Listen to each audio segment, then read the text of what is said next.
During an argument with my daughter, my son-in-law packed his bags and yelled, "You were never a real father. We're moving to Canada. Goodbye forever." I spent years believing their story until I found my daughter living in a shelter. The truth about him left me speechless. Subscribe to the channel for more stories like this and comment the city you're watching from. I'm 64 years old, and I thought I knew what heartbreak felt like. I was wrong. Nothing prepared me for that Thursday evening when my daughter Harper stood in my living room, her arms crossed, defending the man who would destroy our family. "Dad, you just don't understand Justin," she said, her voice strained, in a way I'd never heard before. My daughter, my only child, the little girl who used to run to me when she scraped her knee, was looking at me like I was a stranger. Justin stood behind her, his hand possessively placed on her shoulder. Even then, something about his touch made my skin crawl, though I couldn't put my finger on why. He was tall, clean-cut, the kind of man who looked good on paper. Harper had been dating him for 8 months, and every family dinner felt like walking through a minefield. "Harper, sweetheart," I said, trying to keep my voice calm, "I'm just concerned about some of the changes I've noticed. You hardly call anymore. You've quit your book club, stopped seeing your friends from college." She flinched, and for a split second, I saw fear flash across her face. But then Justin squeezed her shoulder, and that look disappeared, replaced by defiance. "Those people weren't really my friends anyway," she said, the words sounding rehearsed. "Justin helps me see things clearly. He shows me who really cares about me." I felt my chest tighten. This wasn't my Harper talking. My daughter was independent, strong-willed, the kind of person who made her own decisions. She'd graduated from college with honors, had her own apartment, her own life. But standing there that evening, she seemed smaller somehow, like she was shrinking into herself. "Harper, you used to love your book club.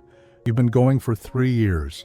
And Sarah, your college roommate, she's called me twice asking why you won't return her calls." Justin's jaw tightened, almost imperceptibly. "Mr. Thompson," he said, his voice smooth as silk, "I think Harper's old enough to choose her own friends. Maybe the real question is why you're so invested in controlling her social life." The accusation hit me like a slap. "I'm not trying to control anyone. I'm her father. I'm worried about her." "Worried?" Justin laughed, but there was nothing warm about it. "Harper tells me you've always been this way, overbearing, critical, never satisfied with her choices." I looked at Harper, waiting for her to defend me, to remember all the times I'd supported her dreams, helped her through college, been there for every milestone. Instead, she nodded slowly. "It's true, Dad. You've always made me feel like nothing I do is good enough." The words felt like a physical blow.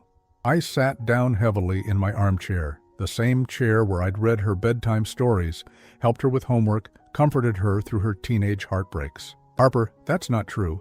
I've always been proud of you. I've always supported your decisions." "Have you?" Justin interjected. "Because from what Harper tells me, you questioned her choice of college major, you didn't approve of her first apartment, you've criticized every boyfriend she's ever had." Each accusation felt like a knife twist. Yes, I'd had concerns about some things, but that's what fathers do. We worry. We want the best for our children. But sitting there, listening to my own daughter agree with this man's twisted version of our relationship, I began to doubt myself. "Maybe," Harper said softly, "it would be better if Justin and I moved away, started fresh somewhere. You can't interfere." My heart stopped. "Move away? Harper, please, let's talk about this. Just you and me." Justin's hand tightened on her shoulder. "I don't think that's a good idea. Harper's told me how these conversations usually go. You manipulate her, make her feel guilty for living her own life." "I would never manipulate my daughter."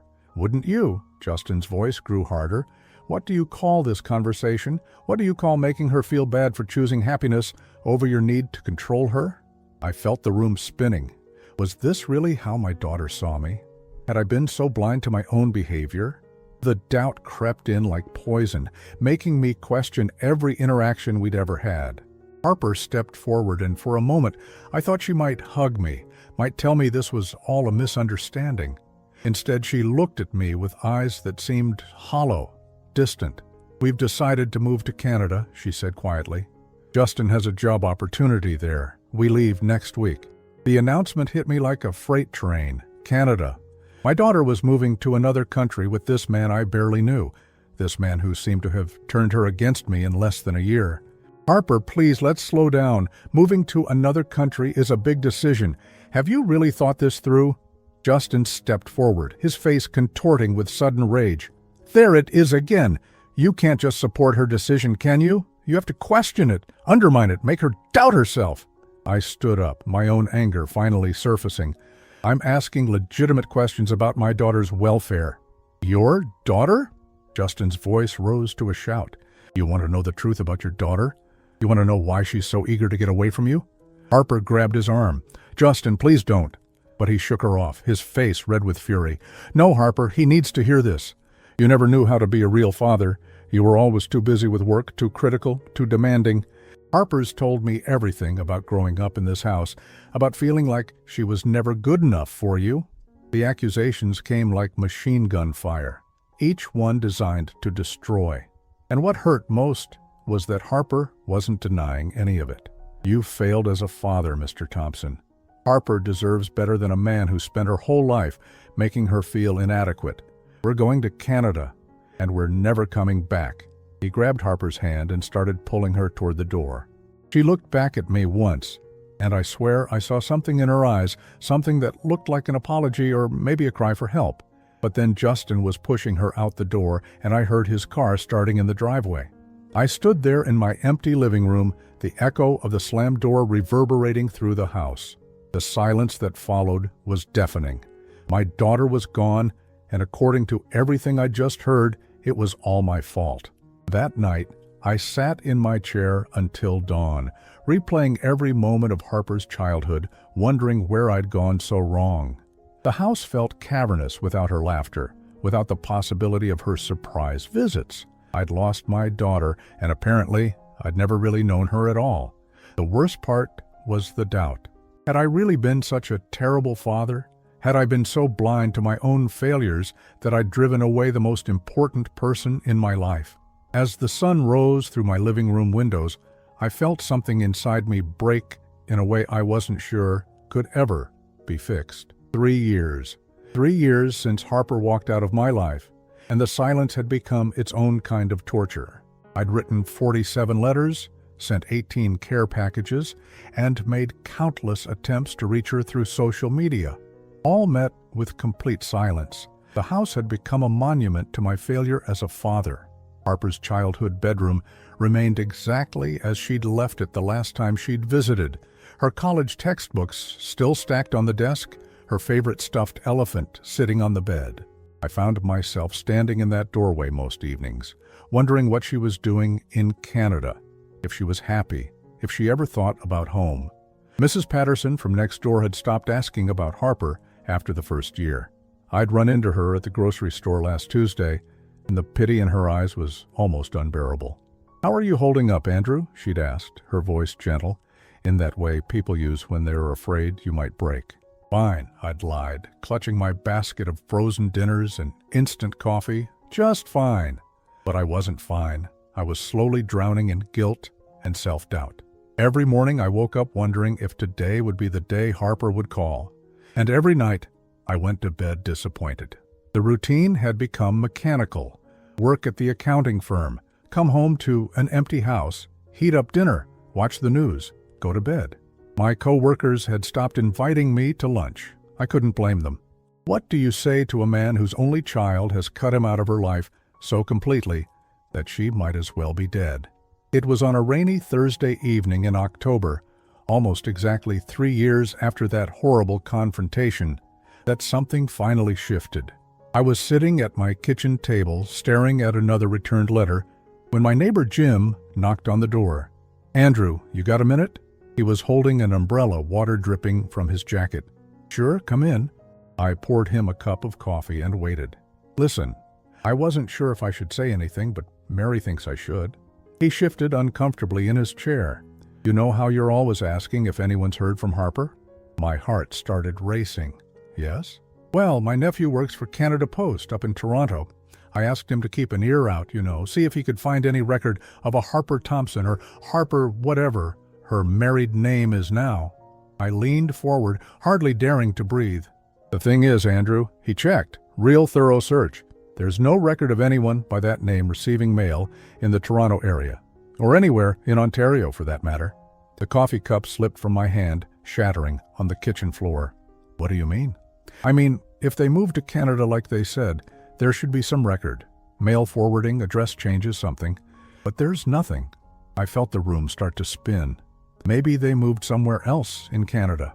Vancouver maybe, or Calgary. Jim shook his head slowly.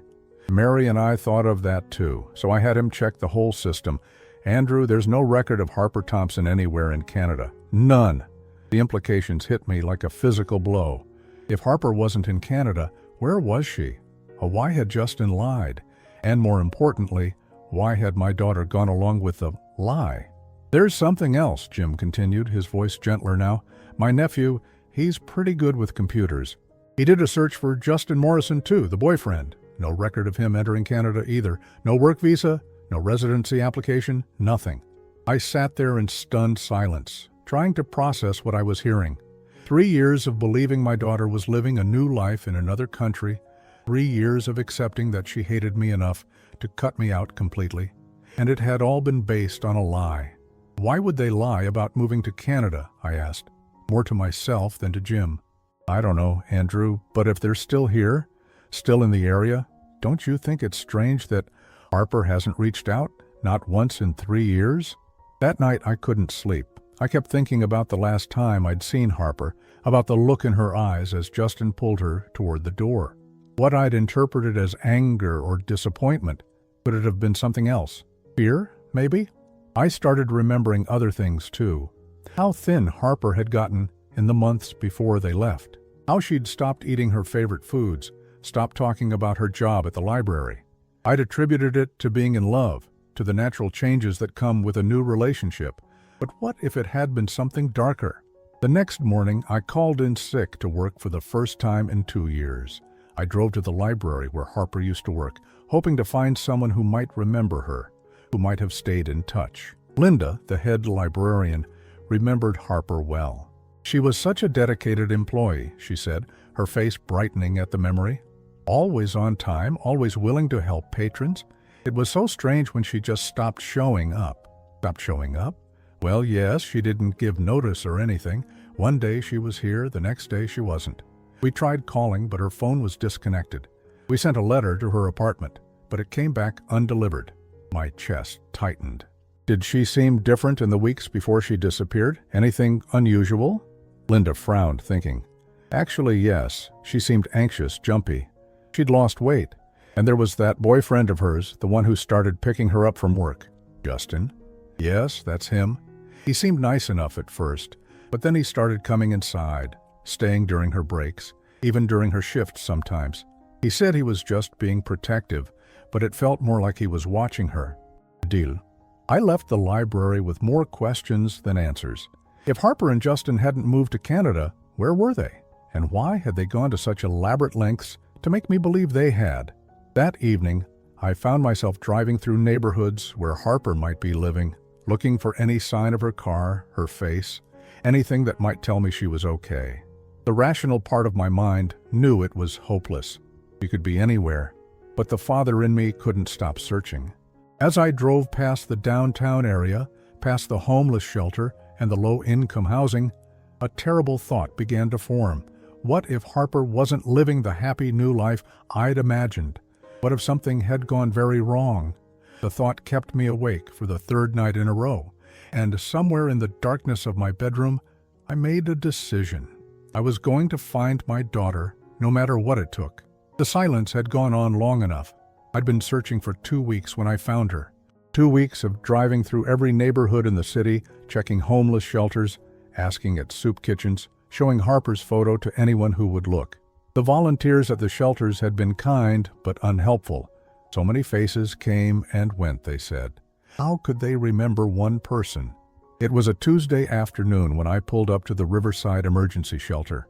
I'd been there before, but the volunteer had suggested I come back during their evening meal service when more residents would be around. The building was a converted warehouse, its brick facade weathered and unwelcoming. A line of people stretched around the block, waiting for the dinner service to begin. I parked across the street and sat in my car, scanning the faces in line. My heart had been broken so many times in the past 2 weeks, seeing women with Harper's build, her hair color, only to realize they were strangers. I almost didn't look carefully at the thin woman in the oversized coat standing near the middle of the line. But something made me look twice. The way she held her shoulders, slightly hunched forward, the nervous gesture of tucking her hair behind her ear every few seconds. My breath caught in my throat. It was Harper. My daughter, my little girl, was standing in line at a homeless shelter, looking like she hadn't had a proper meal in months. Her face was gaunt, her clothes hanging loose on her frame. The vibrant, confident young woman who had walked out of my house 3 years ago had been replaced by someone who looked broken, defeated. I sat in my car for several minutes, my hands shaking so badly I couldn't turn off the engine. This couldn't be real. This couldn't be my Harper, the girl who had graduated college with honors, who had her own apartment, her own life. But as I watched her interact with the other people in line, saw the way she kept her head down, avoided eye contact, I knew it was her. I got out of the car on unsteady legs and crossed the street. With each step, my heart broke a little more. Up close, the changes in Harper were even more devastating. Her cheeks were hollow, her eyes had lost their sparkle, and there was something else, a wariness, a fear that seemed to radiate from her very being. "Harper?" My voice came out as barely a whisper. She looked up, and for a moment I saw a flash of the daughter I remembered. Relief, joy, love. It all flickered across her face for just an instant. Then, as quickly as it had appeared, the light went out of her eyes, replaced by panic. "Dad?" She looked around frantically, as if searching for an escape route. "You can't be here. You can't see me like this." "Harper, sweetheart, what happened to you? Where have you been? I thought you were in Canada." She stepped back, shaking her head. No. This isn't supposed to happen. He said you'd never find me here. He said you didn't care enough to look." The words hit me like a physical blow. "He? Harper, where is Justin? What has he done to you?" "I can't talk to you," she said, her voice rising with hysteria. "He'll know. He always knows. He said if I ever contacted you, if I ever tried to come home, he'd make sure you never wanted to see me again." I reached out to touch her arm, but she flinched away from me as if my touch might burn her. The gesture nearly brought me to my knees. My own daughter was afraid of me. "Harper, please. I've been looking for you for weeks. I know you didn't go to Canada. I know something terrible has happened. Let me help you." She laughed, but there was no humor in it, only a bitter, broken sound that made my chest ache. "Help me. Dad, look at me. Really look at me. I'm standing in line at a homeless shelter. I haven't had a shower in 4 days. I'm wearing clothes from the donation bin. This is what your daughter has become. This isn't your fault," I said firmly. "Whatever happened, whatever Justin did, this isn't your fault." "Isn't it?" Her eyes filled with tears. "You were right about him, weren't you? All those concerns you had, all those questions I thought were just you being controlling. You saw something I was too stupid to see." I felt my own eyes welling up. "You weren't stupid, Harper. You were in love. You trusted someone you thought cared about you." "He did care about me," she said, but her voice lacked conviction. "At first, he made me feel special, like I was the most important thing in his world.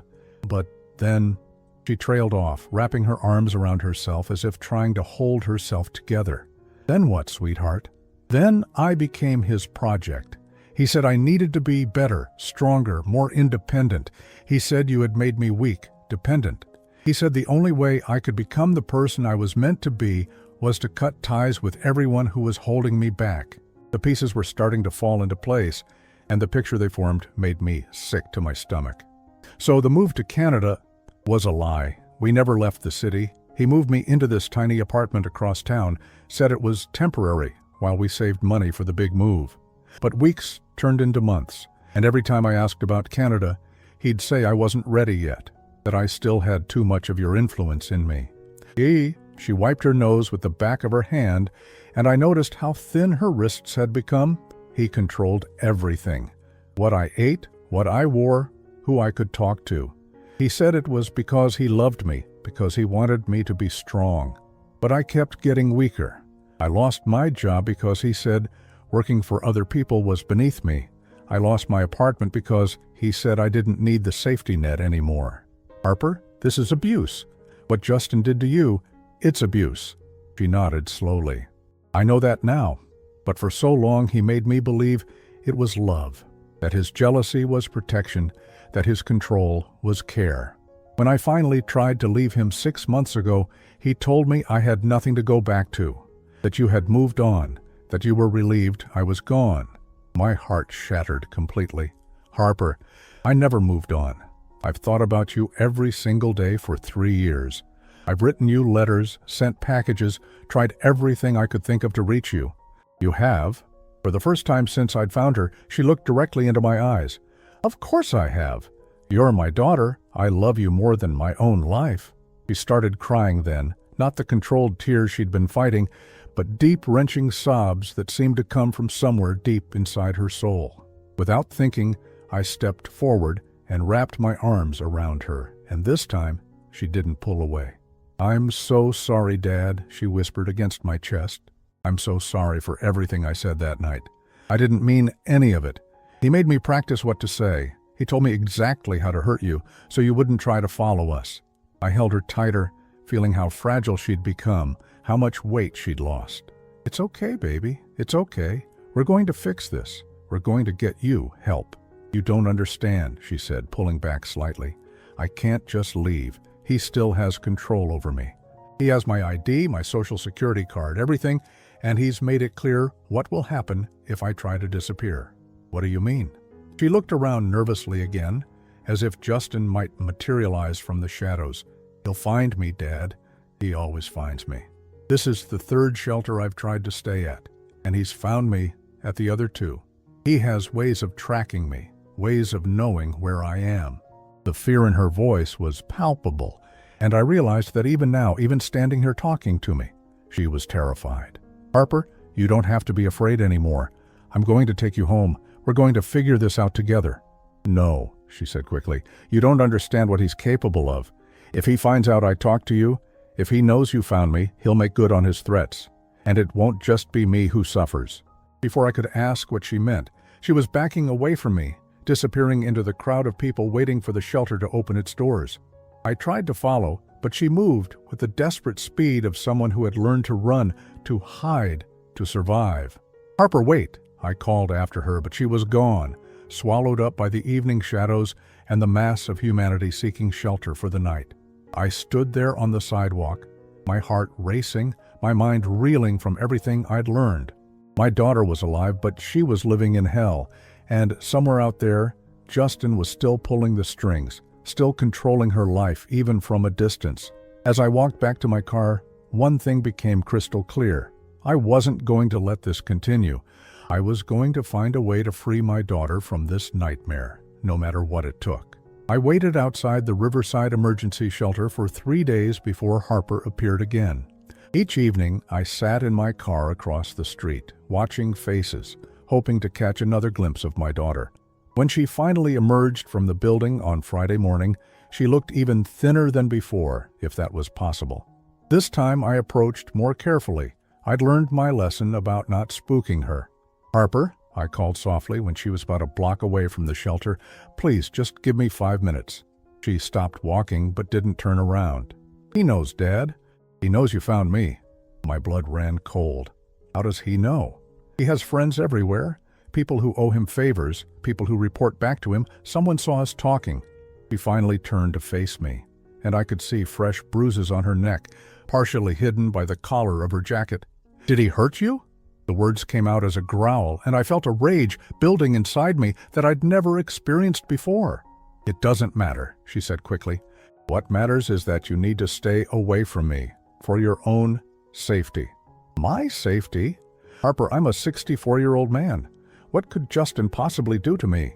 She laughed that bitter laugh again. You still don't understand who he really is, do you? Justin Morrison isn't even his real name. His real name is Justin Caldwell, and he's wanted in 3 states for fraud, identity theft, and domestic violence. The world seemed to tilt on its axis. What? I only found out 6 months ago when I tried to leave him the first time. I went to the police, told them about the abuse, about how he was controlling my life. That's when they told me the truth about who I'd been living with.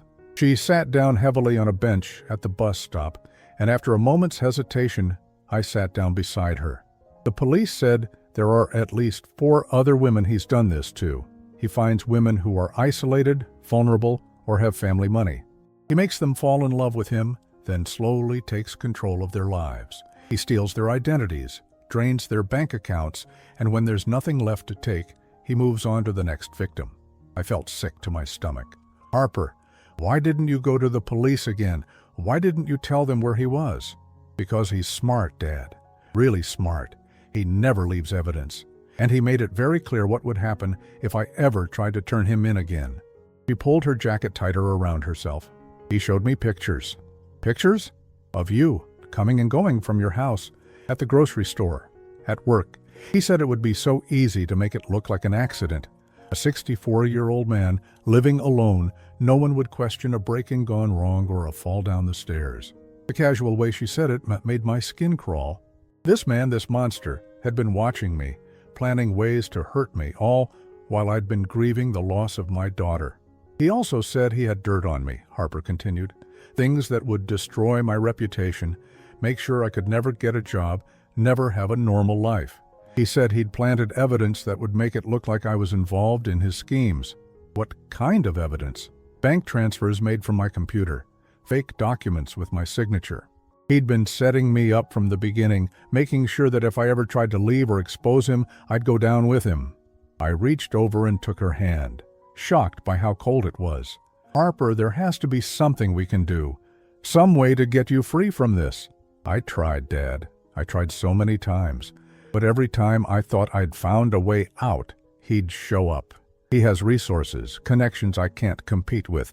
And the worst part is, he made me believe that I deserved it, that this was punishment for being stupid enough to trust him in the first place. The self-loathing in her voice broke my heart. You didn't deserve any of this. You were a young woman who fell in love with someone who presented himself as caring and trustworthy.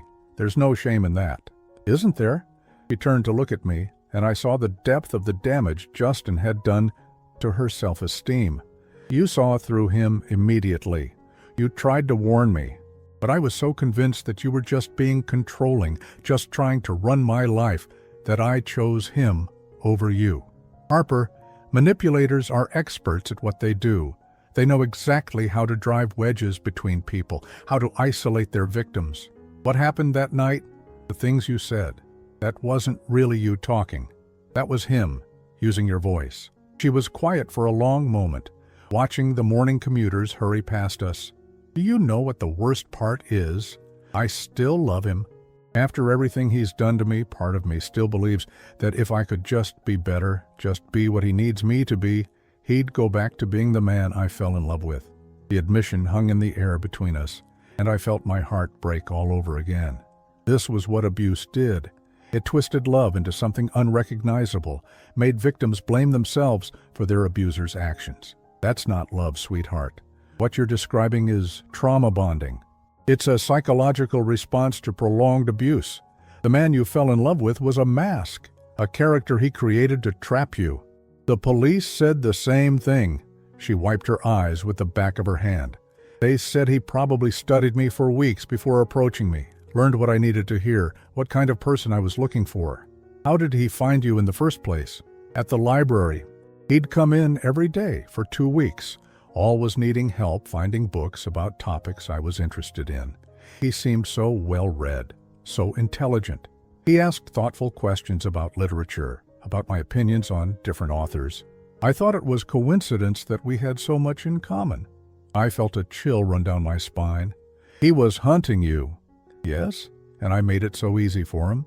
I told him about my family, about how I sometimes felt like you were too protective, too involved in my decisions. He used every insecurity I shared with him as a weapon against me later. We sat in silence for a few minutes, both lost in the enormity of what she'd revealed. Finally, I asked the question that had been burning in my mind since I'd found her. Harper, where is he now? Where has he been while you've been living in shelters? He has an apartment across town. Paid for with money he stole from me and his other victims, I assume. He checks on me periodically, makes sure I'm not getting too comfortable anywhere, not making any friends who might help me. But mostly, he doesn't need to keep close tabs on me anymore. Why not? Because he's trained me well. I know what happens when I step out of line. I know what he's capable of. And I know that no matter where I go, no matter how far I run, he'll find me. She stood up abruptly. I have to go. I've already been here too long. Harper, wait.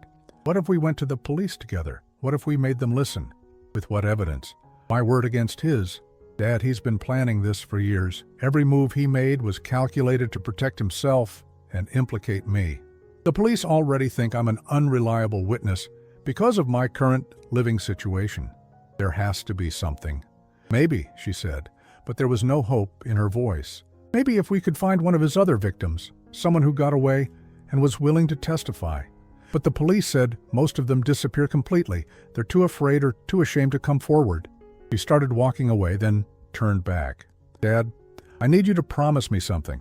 I need you to promise that you'll stop looking for me, stop trying to save me. I can't bear the thought of something happening to you because of my mistakes. I can't promise that, Harper. You're my daughter? Then promise me you'll be careful. Promise me you won't do anything heroic or stupid, because if something happens to you, I'll never forgive myself. Before I could respond, she was walking away again, disappearing into the morning crowd. But this time, I didn't feel completely hopeless. For the first time in 3 years, I knew where my daughter was and what had happened to her. And now I knew who I was fighting against. Justin Caldwell had made one crucial mistake. He'd threatened my daughter and then had the audacity to threaten me. He thought he was dealing with a broken old man, grieving the loss of his child. He had no idea that he'd just awakened something far more dangerous, a father with nothing left to lose. I spent the weekend researching everything I could about Justin Caldwell. What I found made me sick to my stomach, but it also gave me something I hadn't had in 3 years, a purpose. The man my daughter had fallen in love with was a career criminal with a pattern going back at least 8 years. Using various aliases, he targeted women across 3 states, leaving a trail of financial ruin and emotional devastation. The police reports I found online painted a clear picture of his methodology: charm, isolation, control, exploitation, and finally abandonment when there was nothing left to take. But Harper was different. She'd been his longest victim, which meant either she'd had more to offer than the others, or something had gone wrong with his usual pattern. From what she'd told me, I suspected it was both. Her steady job at the library, her savings account, and probably my potential as a backup source of funds had made her a valuable, long-term investment. But her attempts to leave had forced him to escalate his control methods. On Monday morning, I did something I'd never done in my 30-year career at the accounting firm. I called in sick when I wasn't actually ill.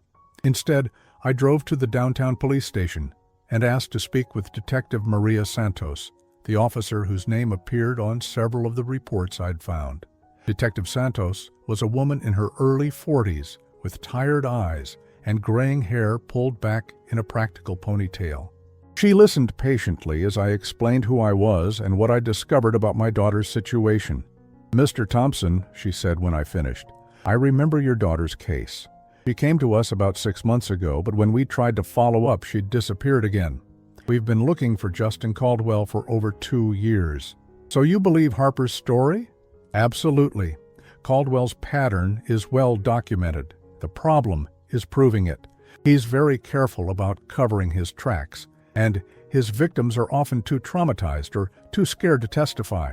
I leaned forward in my chair. What if Harper was willing to testify now? What if we could guarantee her safety? Detective Santos sighed. "Mr. Thompson, I appreciate what you're trying to do, but guaranteeing her safety is easier said than done. Caldwell has resources, connections. He's managed to stay one step ahead of us for years. There has to be something we can do." She was quiet for a moment, then pulled a file from her desk drawer. "There might be. We've been building a case against him, trying to connect him to a network of similar operators. If we could get Harper to work with us, to help us understand his current operation, We might be able to take down more than just him. What would that involve? It would mean Harper would have to maintain contact with him while wearing a wire. She'd have to pretend nothing had changed while gathering evidence. It would be extremely dangerous. My stomach dropped. Absolutely not. I won't put my daughter in more danger.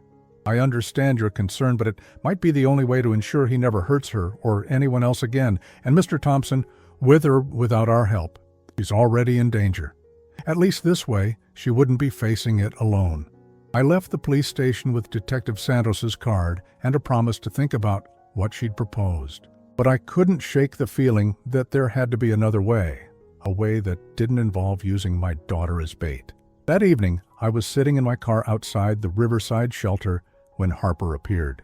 She looked around nervously before approaching my car. "You can't keep coming here, Dad. People are starting to notice." "Get in," I said, "just for a few minutes. I have something to tell you." She hesitated, then quickly slipped into the passenger seat. "Make it fast." I told her about my conversation with Detective Santos, about the possibility of building a case against Justin. As I spoke, I watched the hope and fear war across her face. "A wire?" she said when I finished. "Dad, you don't understand. He checks me sometimes. He has me empty my pockets, takes my jacket. If he found a recording device. I know it's dangerous, but Harper, this might be our only chance to stop him permanently." "Our chance?" She turned to look at me fully. "Dad, this isn't your fight. This is my mess to clean up." "Like hell it is." The words came out harsher than I'd intended. "Harper, you're my daughter. Your fight is my fight. Always." Tears started flowing down her cheeks. "I'm so tired, Dad.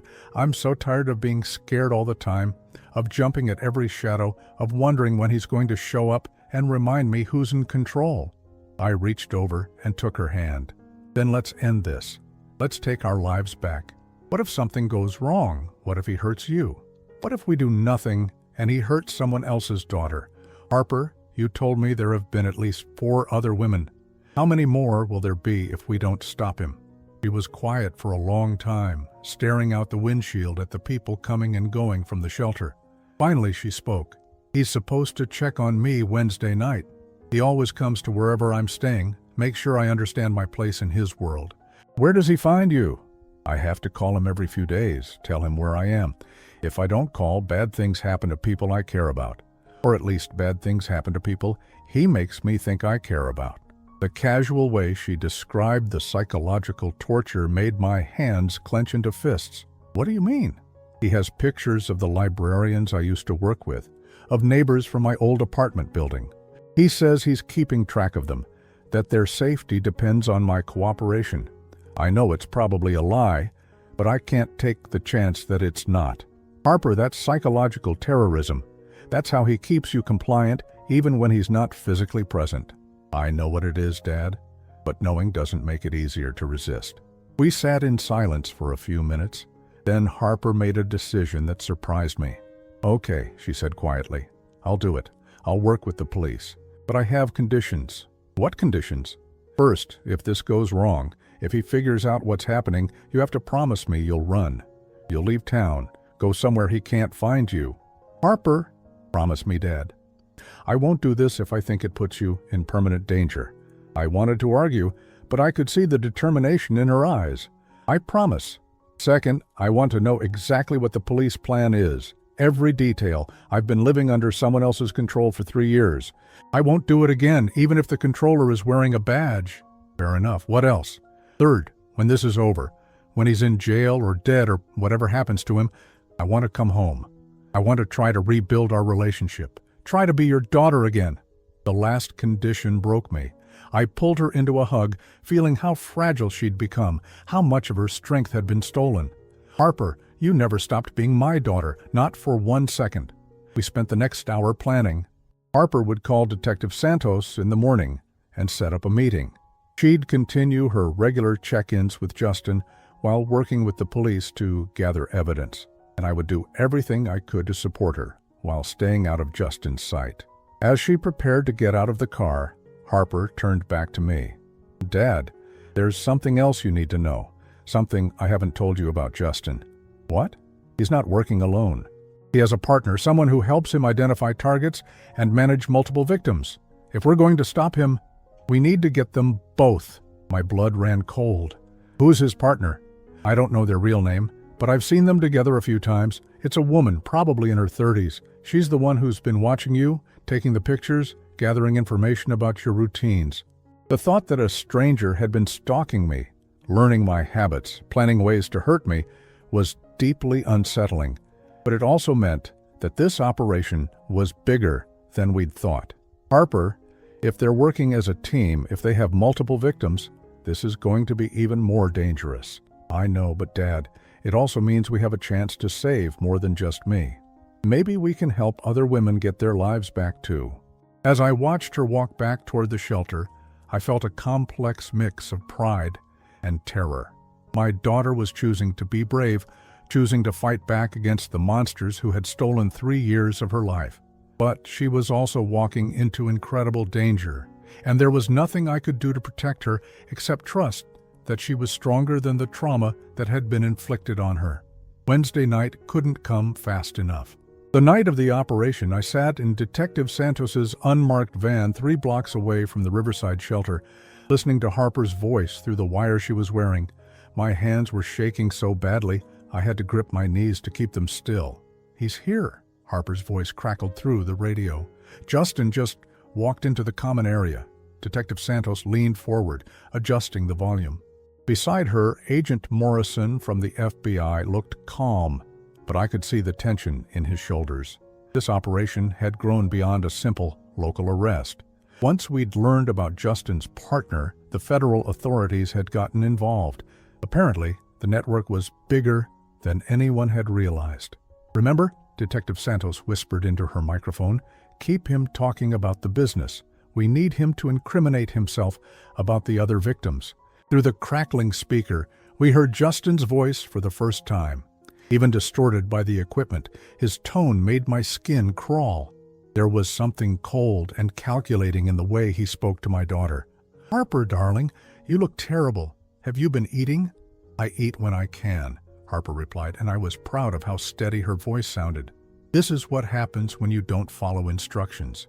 When you start getting ideas about talking to people you shouldn't talk to. My heart stopped. Did he know about our meetings? "I don't know what you mean," Harper said carefully. "Don't you?" "Because I've been hearing interesting things. People have seen you with an older man, having conversations, getting into cars." Agent Morrison motioned for everyone to stay calm, but I felt my chest tightening. If Justin suspected Harper was working with us, if he discovered the wire, that was just someone asking for directions, Harper said. "You know I follow the rules, Justin. I always have." "Yes, you have been a good girl. Most of the time." There was a pause, and when Justin spoke again, his voice had taken on a different quality, almost tender, but with an underlying threat. "Do you know why I keep you around, Harper? Why I haven't moved on to someone new? Because you love me?" Justin laughed, and the sound made my blood freeze. "Love? Oh, sweetheart, you still don't understand, do you? I keep you around because you're useful, because you have access to things I need." "What things?" "Your father's money, for one. That old man has been saving for 30 years. Do you have any idea how much he's worth? His house alone is worth $300,000, plus his retirement accounts, his life insurance policy." I felt sick to my stomach. This monster had been planning to rob me, possibly kill me, all along. "I don't have access to my father's money," Harper said. "Not yet, but you will. See, Harper, here's what's going to happen. You're going to reach out to Daddy Dearest. You're going to tell him you're ready to come home, that you've made a terrible mistake. And once you're back in his good graces, once you have access to his accounts, you want me to steal from my father? I want you to transfer what's rightfully ours. After everything he put you through, after the way he tried to control your life, don't you think he owes you something?" Agent Morrison was frantically taking notes. This was exactly the kind of evidence they needed. What if he doesn't trust me? What if he won't give me access to his accounts? Then we'll have to convince him. And Harper, you know how persuasive I can be. The threat was clear. If I didn't cooperate, Justin would hurt me, and he'd make Harper watch. "There's something else," Justin continued. "My partner has been doing research on your father's neighborhood. Lots of elderly residents living alone with significant assets. Once we finish with your father, we'll have a whole new hunting ground." My stomach turned. They weren't just planning to rob me, though they were planning to target my entire neighborhood, all the elderly residents who lived quiet, vulnerable lives. "I need you to start making contact with your father this week," Justin said. "Sandra has been watching him, learning his routines. We know he goes to the same grocery store every Tuesday, the same coffee shop every Friday morning. It should be easy for you to accidentally run into him." Sandra? Now we had a name for his partner. "What if he doesn't want to see me?" Harper asked. "Oh, he'll want to see you. Sandra says he's been looking for you, asking around at shelters and soup kitchens. The old fool is desperate to find his precious daughter." The casual cruelty in his voice, the way he mocked my love for Harper, made me want to storm into that shelter and tear him apart with my bare hands. But I forced myself to stay calm, to trust the process. "Now," Justin continued, "tell me about this man you've been seen talking to. And don't lie to me, Harper. You know what happens when you lie." My heart raced. This was the moment of truth. "He was asking for directions to the bus station," Harper said. "He looked lost, so I helped him." "Twice? You helped him twice?" There was a long pause. Then Harper said something that surprised everyone in the van. "You're right, Justin. I lied. It was my father." Agent Morrison looked alarmed, but Detective Santos held up a hand for silence. "He found me," Harper continued. "I don't know how, but he found me. And do you know what he said when he saw me like this?" "What did he say?" "He said he was sorry. He said he'd been looking for me for 3 years, that he'd never stopped loving me. He wanted to take me home, wanted to help me." "And what did you tell him?" "I told him the truth, that I couldn't come home because you wouldn't let me, that you'd threatened to hurt him if I ever tried to leave." The silence that followed was deafening. Then Justin's voice came through the speaker, low and dangerous. "You told him about me?" "Yes." "Harper, do you have any idea what you've done?" "I've stopped being afraid of you." What happened next was chaos. We heard sounds of a struggle, Harper crying out, furniture being overturned. Agent Morrison was already moving, speaking rapidly into his radio, calling for backup units to move in immediately. "All units, go now," Detective Santos shouted into her microphone. I couldn't stand it anymore. Despite my promise to stay in the van, I jumped out and ran toward the shelter. Behind me, I could hear Detective Santos calling my name, but I didn't care. My daughter was in danger, and I wasn't going to sit in a van listening to her being hurt. By the time I reached the shelter, police officers were already streaming through the entrance. I pushed past them, following the sounds of Harper's voice. I found her in the common area, standing over Justin's prone form. He was on the ground, hands cuffed behind his back, blood trickling from his nose.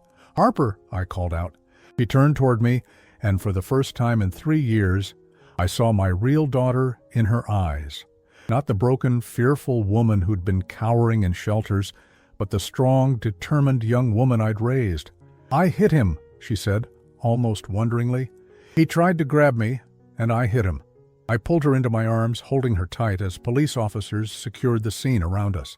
"You did good, sweetheart. You did so good." Agent Morrison appeared beside us. "We got him. And we got everything on tape. His confession about the other victims, his plans for your neighborhood, everything." "What about Sandra?" I asked. "Already in custody. We picked her up at the same time. Turns out she was at Justin's apartment, monitoring police scanners. She tried to run when our unit showed up." As they led Justin away, he looked back at Harper with pure hatred in his eyes.